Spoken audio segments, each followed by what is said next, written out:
Hello students, I came back with the next topic of the chapter human reproduction. So in the last class I explained about female reproductive system. Okay, the primary and the secondary sex organs in female as well as the additional organs like the mammary glands which are mainly necessary for nourishing the young one.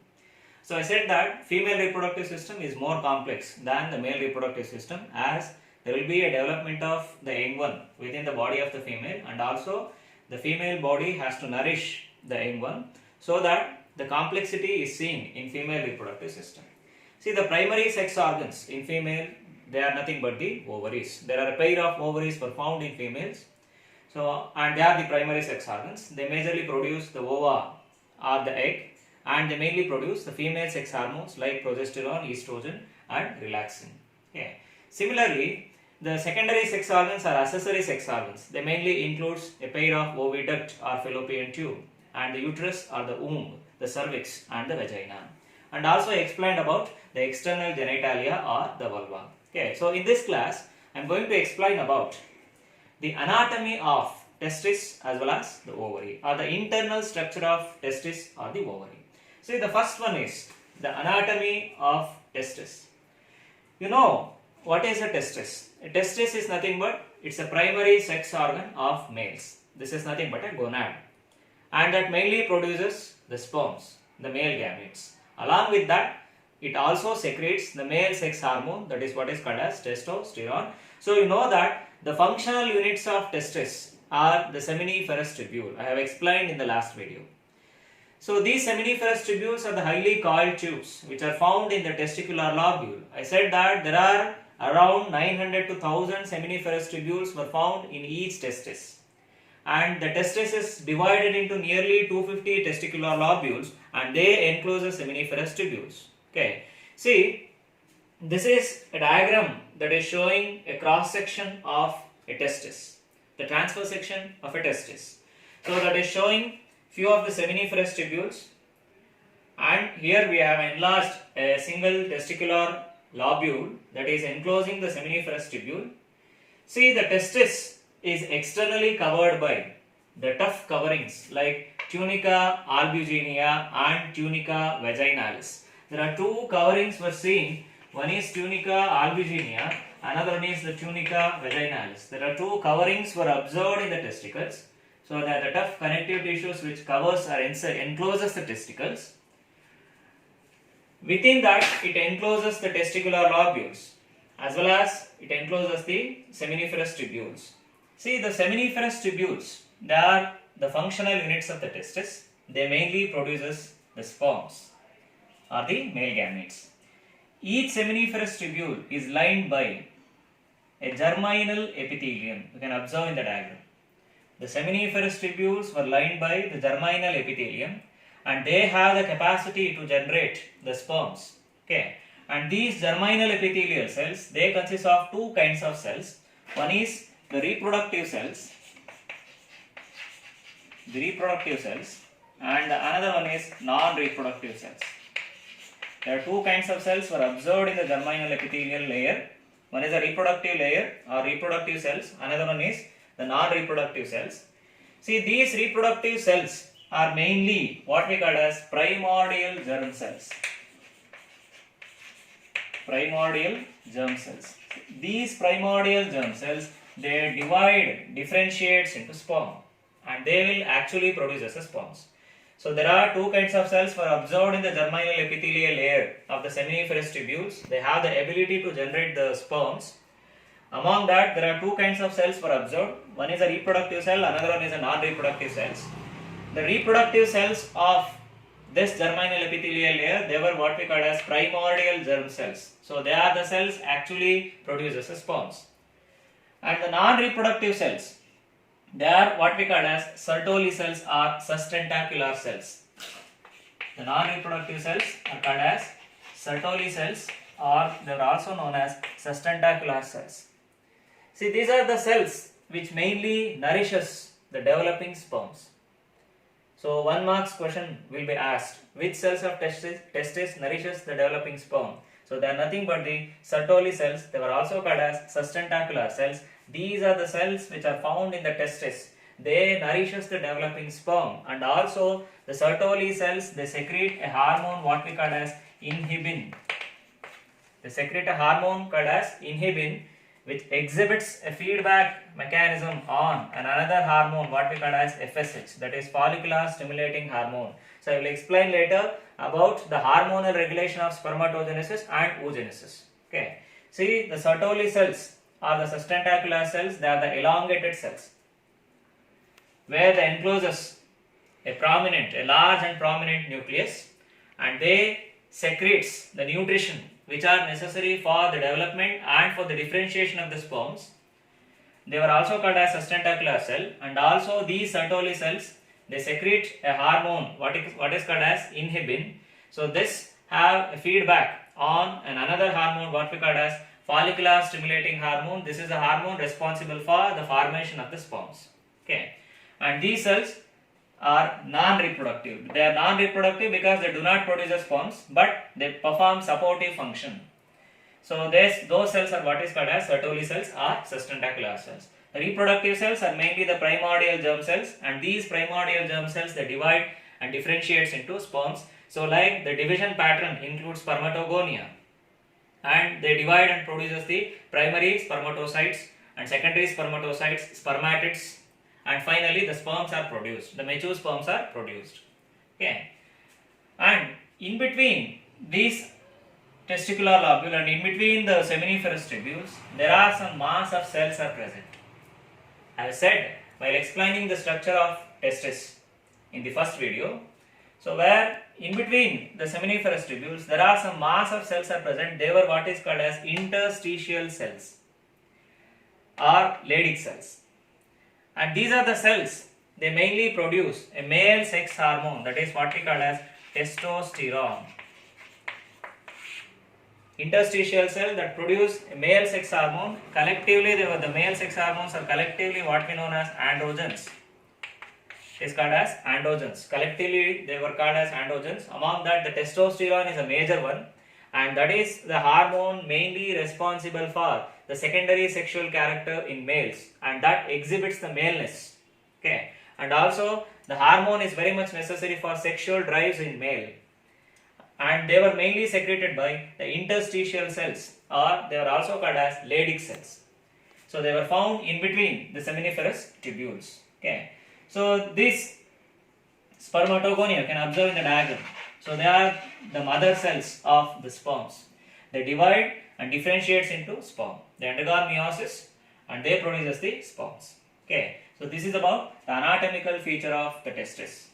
So here we have enlarged in the diagram a part of testicular lobule where you can see the seminiferous tubules. In that, testis is surrounded by a tough connective tissues like tunica albuginea and tunica vaginalis. So whereas internally it consists of seminiferous tubules, each seminiferous tubule is lined by germinal epithelial cells. They have the capacity to generate the new cells. There are two kinds of cells were observed in them. One is a reproductive cell, another one is a non-reproductive cells. The reproductive cells are said to be primordial germ cells. So they are the precursors of the sperm. They differentiates into spermatogonia and finally they produces the sperms.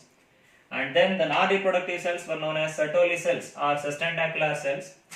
These are the cells are mainly responsible for the supplement of nutrition for the developing sperms, and also they secrete a hormone what is called as inhibin, so that have a negative feedback effect on the hormone what is called as FSH, that is follicular stimulating hormone. In between the testicular lobules we can observe the mass of cells, that is what is called as interstitial cells or the Leydig cells, and these cells they have a dense amount of protoplasm with a very centrally situated and a prominent nucleus, and even the nucleoli of these cells is also very much prominent, and they secrete androgens. One more question will be asked, which cells of testis secrete androgens, or mention the function of Leydig cells. So the main function of Leydig cells is to produce androgens. It means total male sex hormones were collectively known as androgens. Andros refers to male. Okay, and among that the testosterone is one of the major important androgen. So mainly responsible for all kinds of secondary sexual characters in males. Okay, so this is about the anatomy of testis. And the next concept is about the anatomy of the female gonad, that is nothing but the ovary.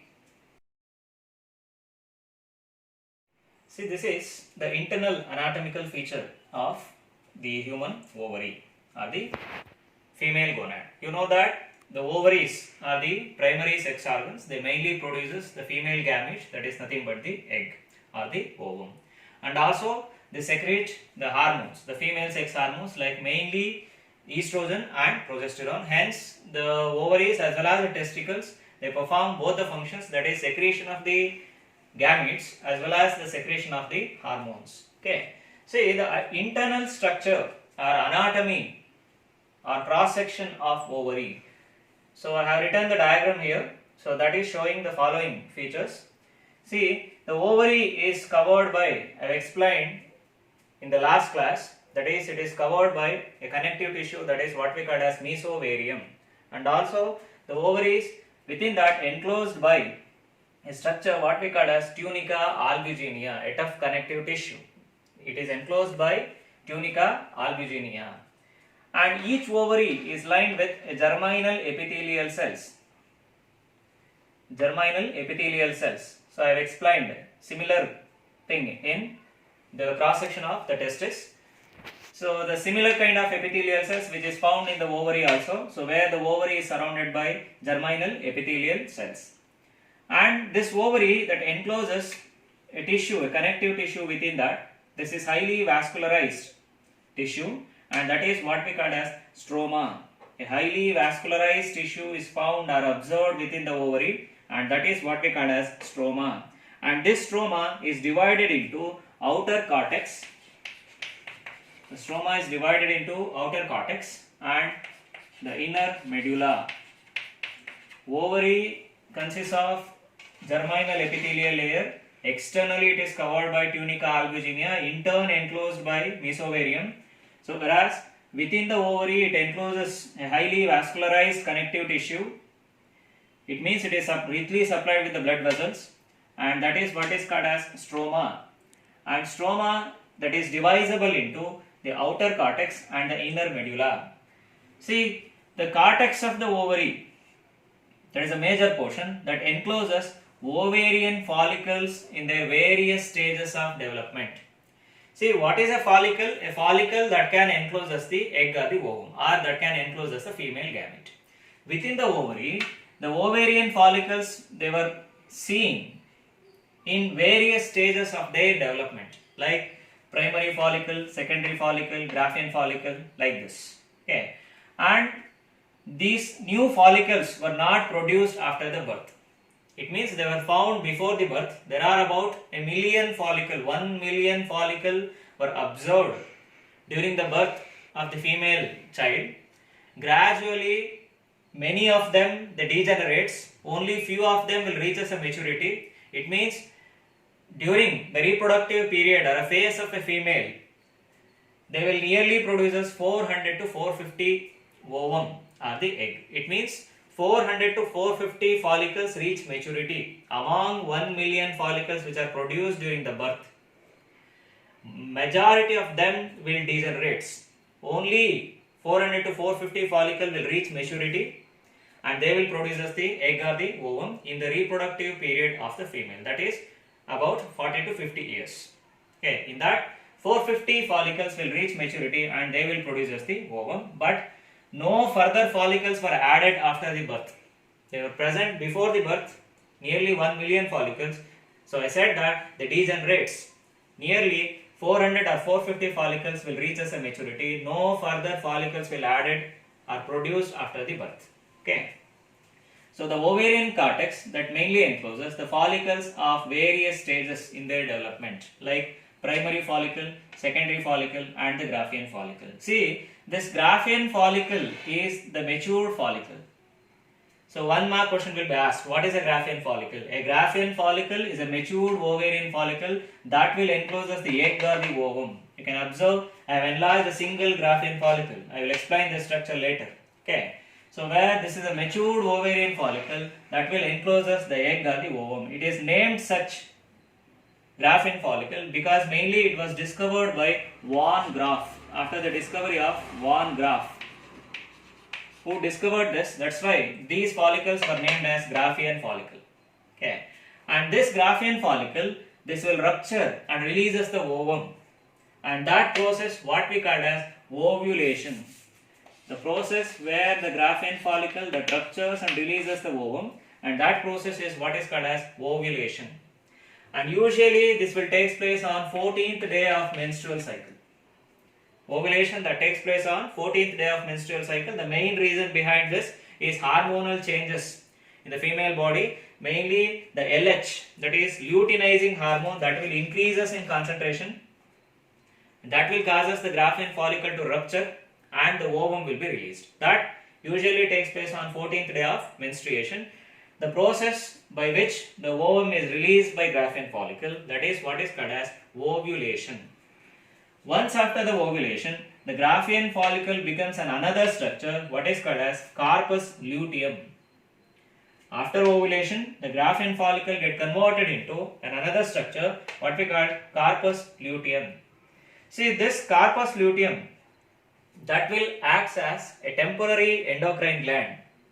It means if there is a pregnancy or if there is a conception, the corpus luteum that remains, and that can act as a temporary endocrine gland. It means it will produce us the hormones which are necessary to maintain the pregnancy, that is mainly the progesterone and estrogen. So corpus luteum that will remain only when there will be a conception or pregnancy. It will remain and acts as a temporary endocrine gland, so where it produces estrogen and progesterone. So especially the progesterone is mainly necessary or responsible for the maintenance of the pregnancy. So if there is a conception, it means if there will be fertilization, if there will be a fusion of sperm and the ovum, then the corpus luteum will remain. Otherwise, if there is no fertilization, if there is no fusion of the sperm and the ovum, the corpus luteum will degenerate into another structure, what is called as corpus albicans. If there is a fertilization, corpus luteum that remains. If there is no fertilization, corpus luteum that will degenerate into corpus albicans. Then what is this structure? This is a structure that is produced after ovulation. It means the Graafian follicle after ovulation that becomes corpus luteum. If there is a conception or if there is a fertilization, corpus luteum that will remain. If there is no fertilization, corpus luteum that will degenerate into corpus albicans.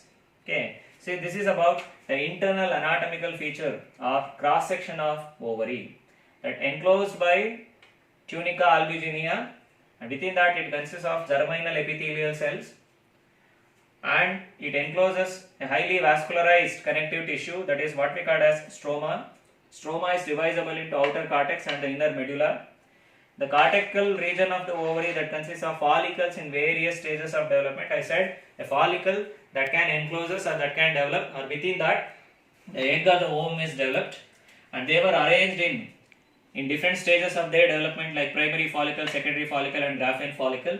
Graafian follicle is a matured ovarian follicle, and where it encloses the egg or the ovum. So where it releases the ovum or the egg, and that process is what is called as ovulation.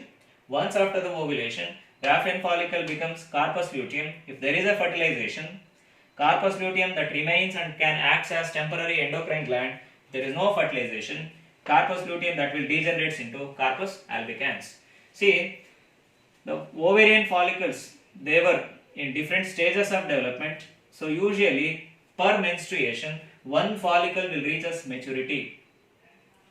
So I said that in the last class, among the two ovaries, if one ovary produces ovum in this menstruation and the another ovary will produces the ovum in another menstruation. Very rarely both of the ovaries produces two ovum at a time, very rare cases. Okay. So in such cases, there is a fertilization, there will be formation of twins. Okay. So occasionally the two ovums will be produced by both of the ovaries. But usually during normal menstruation, so an ovary will produce one ovum. It means one of the follicle reaches maturity during the menstrual period, and that will rupture and releases the ovum, and that is called as ovulation. For ovulation, the major hormone responsible is LH, that is luteinizing hormone, that causes the rupturing of Graafian follicle. So this is about the anatomical structure or feature of ovary. Okay, and the next thing is Graafian follicle. See, I said that the Graafian follicle is nothing but the matured ovarian follicle is what we call as Graafian follicle, and it was named such because it was discovered by von Graaf. So where it can encloses the egg or the ovum. See, the Graafian follicle is covered by, externally it is covered by the layer what we call as theca externa. A tough layer what is called as theca externa, and internally it encloses theca interna. It is covered by two layers. The outer layer what is called as theca externa and the inner layer is called as theca interna. And the theca interna, this is very granular and this layer is highly cellular. The layer that is theca interna, this is highly cellular and this is granular. So where this layer, the theca interna, that mainly secretes the hormones like estrogen and progesterone.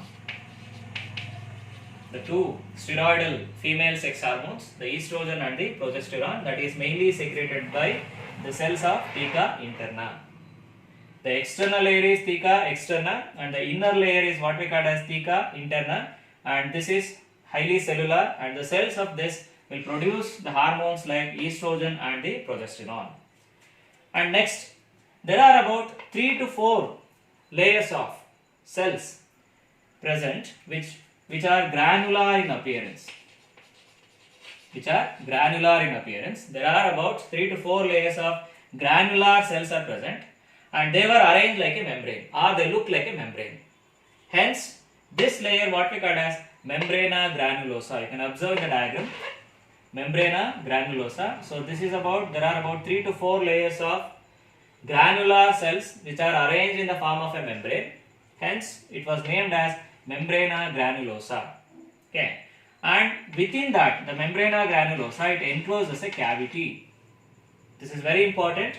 So many times it is asked in the examination for 1 mark. Within the membrana granulosa, the Graafian follicle that encloses a cavity, and this cavity is what is called as antrum. The cavity found in the Graafian follicle is what we call as antrum, and this antrum is filled with a fluid. That fluid is what is called as liquor folliculi. See, this is the fluid that is found inside the antrum. That is liquor folliculi. Okay. So what is an antrum? An antrum is a cavity found inside the Graafian follicle and that is filled with a fluid what is called as liquor folliculi. And the some of the cells of the membrana granulosa, they form a heap or mound of cells. You can observe here, there will be a presence of mass of cells here, a heap or a mound of cells. It is formed just like a stalk and this is what is called as cumulus oophorus. The heap or mound of cells which are projected into the antrum and that is produced by the cells of membrana granulosa. They produce a mass of cells which projects into the antrum and that is what is called as cumulus oophorus. This is also known as discus proligerus. This is also called as discus proligerus. So where on which the egg proper is situated. It means the egg is situated on, or the egg proper is situated on cumulus oophorus. So a mound or a heap of cells which is produced from the membrana granulosa on which the egg or the ovum or the egg proper is situated on this. It means it is found within the antrum. Once the Graafian follicle rupture, the egg or the ovum that will come out. The egg or the ovum it will come out. And that process is what is called as ovulation. Okay, so this is about the structure of the matured ovarian follicle, what is called as Graafian follicle. See, the Graafian follicle externally covered by the tissue what is called as theca externa and internally it consists of theca interna.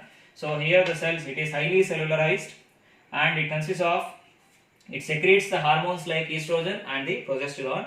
Within that there will be a membrana granulosa. Okay. And they were arranged like a membrane. The granular cells are arranged like a membrane and within that it encloses a cavity that is called as antrum. It is filled with a fluid called liquor folliculi, and there are some about mass of cells or heap of cells were observed, and that is what is called as cumulus oophorus or discus proligerus. So where on which the egg is seated. So I have mentioned here, that is the egg proper. The egg is seated on the cumulus oophorus. So the process by which the Graafian follicle releases the ovum, that is what is called as ovulation. Okay. And the next concept is about gametogenesis. See, gametogenesis is nothing but it is a process of formation of gametes within the gonads. So you know the gonads are nothing but the primary sex organs. They mainly produce the gametes, and the process by which the gametes are produced or the process of formation of gametes is what is called as gametogenesis. So among this there are two types that is in gametogenesis. One is the spermatogenesis, another one is the oogenesis. The spermatogenesis that occurs in males, whereas oogenesis that occurs in females. So now I will going to explain about the process of spermatogenesis. Okay. See, the spermatogenesis, as the name itself indicates, it is the process of formation of sperms within testicles or within the primary sex organs. Okay. So that mainly takes place in males. Spermatogenesis is the process of formation of sperm within the testis is called as spermatogenesis. See, the spermatogenesis that mainly includes two phases. It means the formation of sperms that takes place in two stages or two phases. The first stage is the formation of spermatids, and the second stage is spermiogenesis or spermatoleiosis.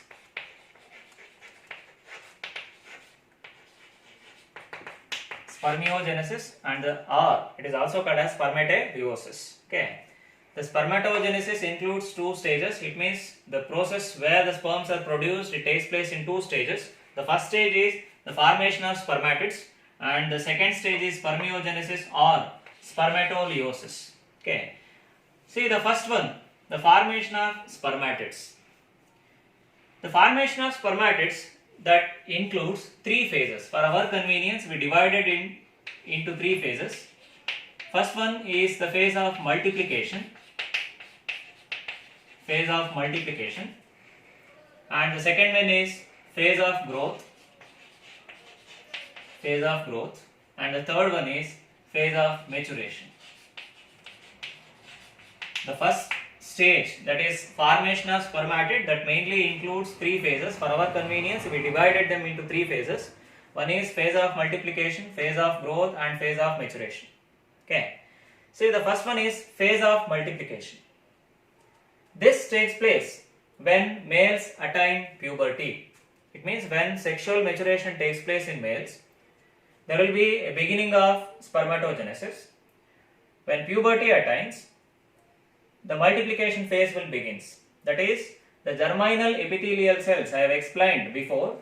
The germinal epithelial cells, they encloses two kinds of cells like reproductive cells and the non-reproductive cells. Among that, the reproductive cells or the primordial germ cells, they divides by means of mitotic cell divisions and produces the sperm mother cells, that is what is called as spermatogonia. This is the mother cell of the sperm, and this is a diploid one. You can observe here, they encloses 46 chromosomes and they are the diploid structures.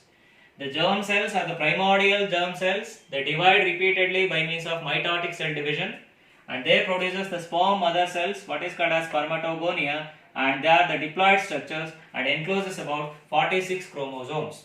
And this takes place at the puberty, by the beginning of the puberty. And this diploid spermatogonia, they divides by means of mitosis. You can observe the phase of multiplication. This is the first phase. In the phase of multiplication, they divide repeatedly by means of mitosis, and they produce two lines of spermatogonia. Among that, one is named as type A and another one is named as type B. Among the two, the type A spermatogonia, they simply divides. It means they can act as a stem cell. They simply divide but not differentiates into sperms. They simply divide and can act as stem cells. Whereas the type B spermatogonia, they are the actual cells which can produce as the sperms. It means these cells are the precursors of the sperms from which the sperms are produced. This type B spermatogonia, they are also diploid in nature and they promptly enters into the next phase, what is called as phase of growth. In this phase of growth, the type B spermatogonia, they absorb nutrition from the surrounding Sertoli cells or the sustentacular cells. They drag their nutrition from the Sertoli cells, they enlarge in size and now they were referred as primary spermatocyte. You can observe in the schematic representation. See, the schematic representation is very important. It will be asked for 3 marks or 5 marks in the examination. Okay. So the type B spermatogonia which absorb nutrition from the Sertoli cells, which enlarges in size and now they were referred as primary spermatocytes. I repeat once again, the germinal epithelial cells, they divide repeatedly by means of mitosis and they were now what we call as spermatogonia. They are nothing but the mother cells of the sperm, and these spermatogonia are of 2 types. One is type A, another one is type B. Type A spermatogonia, they simply acts as stem cells, whereas the type B spermatogonia, they are the precursors of the sperm. So they absorb nutrition from the Sertoli cells and they enlarge in size and now they were referred as primary spermatocyte and they were also diploid in nature, and this is what we call as phase of growth. And the third phase is, that is phase of maturation. See, in the phase of maturation, the primary spermatocyte, it promptly enters into meiosis. So now the meiosis will take place. See, meiosis is a cell division that occurs during the formation of the gametes. The diploid primary spermatocytes, they undergone meiosis. So now they become, the 2 cells are produced, the 2 haploid cells are produced and now they were called as secondary spermatocyte. The diploid primary spermatocyte divides by means of meiosis. You know there are 2 phases in meiosis, that is meiosis 1 and meiosis 2. The primary spermatocyte, they undergone meiosis 1, that is actual reductional cell division, where chromosome number is reduced to half. You can observe here the number of chromosomes in primary spermatocyte is 46 and these primary spermatocyte divides by meiosis 1, that is actual reductional cell division. So then the number of chromosomes in the secondary spermatocyte, it is 23 because of reduction. You can observe the 2 secondary spermatocytes which are produced by the meiosis of primary spermatocyte where it has undergone meiosis 1, and the 2 haploid cells are produced, the daughter cells are produced and they were called as secondary spermatocytes and they are haploid in nature. Primary spermatocytes are diploid with the 46 chromosomes, secondary spermatocytes are haploid with 23 chromosomes. So then this is what is called as phase of maturation. Again, this the secondary spermatocyte, they absorb nutrition and they promptly enters into meiosis 2 and they produces 4 haploid spermatids. 4 haploid spermatids were produced by meiosis 2 of secondary spermatocyte. The secondary spermatocyte, they promptly enters into meiosis 2, so where the 4 daughter cells are produced at the end of meiosis and now they were what is called as spermatids and all of them, they are haploid in nature because of meiosis. Okay. So up to here, this is what is called as formation of spermatid, where the germinal epithelial cell divide into spermatogonia, they divide into type A and type B. Among that, type B spermatogonia enlarges in size by absorbing nutrition, that is what is called as primary spermatocyte, and primary spermatocyte will undergo meiosis, that is the actual reductional cell division, that is meiosis 1, where it produces 2 haploid secondary spermatogonia with the 23 chromosomes, and these 2 haploid secondary spermatogonia, they will enter into meiosis 2, so where they produces 4 haploid structures that they are what is called as spermatids. Hence 4 spermatids are produced from 1 spermatogonia. So that is because of meiosis, and this is about the formation, the first stage, that is formation of the spermatids. Okay, and the second stage is spermiogenesis. See, the spermiogenesis is a process where the inactive and immature sperms becomes active and mature. The process by which the inactive and the immature sperms becomes active and mature. That process what is called as spermiogenesis. See, during spermiogenesis there are several physiological changes that takes place in the spermatids, and that converts the spermatids into sperm. I said that spermiogenesis or spermatoleiosis is nothing but the process by which the inactive and immature sperms they get converted into active and matured sperms. And there are several physiological changes that takes place in the spermatids. Then it converts them into sperms. Okay, then what are those physiological changes? One of the thing is the condensation of the nucleus. The condensation of the nucleus. See, this is the major change that takes place during the conversion of spermatids into sperms. So, and the next thing is formation of tail. So, tail is a major organ, major structure that is responsible for the motility of the sperm, formation of the tail. And another thing, formation of structures like acrosome. This is very important structure that is mainly responsible for penetration of sperm or helps in penetration of sperm into ovum, acrosome. And the another thing is change in mitochondria. There are some changes which were observed in the mitochondria, as well as the number of mitochondria will increases. Hence, that is what is called as change in the mitochondria. And the another thing is formation of centrioles.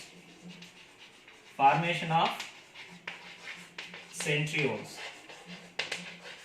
Formation of centrioles. So I think you have heard centrioles and astres, which are the structures which help in separation of chromosomes. And these are the changes, and also the formation of axoneme.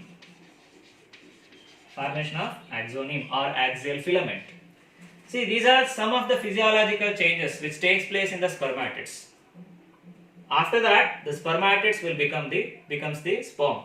See here, the nucleus of the spermatids, it is condensed. This is the first thing. Then there will be formation of tail and the acrosome, and change in mitochondria. The number of mitochondria will increases. Then formation of centrioles, which helps in separation of chromosomes, as well as the formation of axial filament or the axoneme. So these physiological changes which convert the spermatids into sperms. And that process, I said, what is called as spermiogenesis.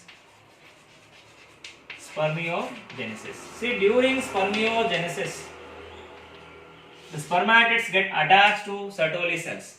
They continuously derive their nutrition or drag their nutrition from the Sertoli cells, and they show these physiological changes. Once after the completion of these changes, they becomes the actual sperms. They forms the sperms. See, once the sperms are produced, once their maturation is completed, these sperms they found attached to the Sertoli cells after completing their maturation. Once after the completion of the maturation of the sperm, they get separated themselves from the Sertoli cells and enter into the lumen of seminiferous tubule. Enter into the lumen of seminiferous tubule. See, the spermatids they get attached to the Sertoli cells, they are absorbing the nutrition. Okay, so they converted into sperms because of some physiological changes I have explained. So these sperms also anchors into the Sertoli cells. Once after the maturation is completed, the sperms get separated themselves from the Sertoli cells and enter into the lumen of seminiferous tubule, and this process is what we call as spermiation. So this is very important. It will be asked for 1 marks. What is spermiation? Spermiation is a process of separation of sperms from Sertoli cells and enters into the lumen of seminiferous tubule. This is what is called as spermiation. The matured sperms get separated from the Sertoli cells and enter into the lumen of seminiferous tubule, and that process is what is called as spermiation. And this overall process of spermatogenesis, it means from the spermatogonia up to the formation of matured sperm, that nearly takes about 72 to 74 days. The overall process. And this overall process is what is called as spermatogenesis. Is nothing but the process of formation of sperm. I said that it takes place in 2 stages. One is the formation of the spermatids. Another one is spermiogenesis or spermatoleiosis. In the formation of the spermatid, the spermatogonia that divides into spermatids, whereas the primary spermatocyte, the diploid structure. See, these kinds of questions were asked in the competitive examination, like NEET or the CET. So, what is the ploidy of primary spermatocyte? Or which structures or which cells are diploid or which cells are haploid in spermatogenesis? What is the number of chromosome in secondary spermatocyte, or what is the number of chromosome in spermatids, or what is the number of chromosome in spermatogonia? Spermatogonia and primary spermatocytes are diploid with the 46 chromosomes, whereas secondary spermatocytes and the spermatids were haploid. Okay, and even the sperms are also haploid because of meiosis. Meiosis 1 takes place in primary spermatogonia, produces 2 haploid cells. Then the meiosis 2 takes place, then 4 spermatids are produced. By several physiological changes, the spermatids get converted into sperms, and that process is what is called as spermatoleiosis or spermiogenesis. So then, once after the maturation of the sperms will enter into the lumen of seminiferous tubule. It means they were ready to enter into epididymis. Nothing but a comma-shaped structure found in the posterior region of the testis. So where the sperms are enclosed, and final maturation of the sperms that will take place in the epididymis. So from the lumen they will enter into epididymis, and that process where the sperms detaches themselves from the Sertoli cells, enters into the lumen, that is what is called as spermiation. And the overall process that nearly takes place about 72 to 74 days. Okay, and this is about the process, the gametogenesis, the first part, the spermatogenesis. In the next video, I will explain about the oogenesis, the process of oogenesis. Okay, thank you.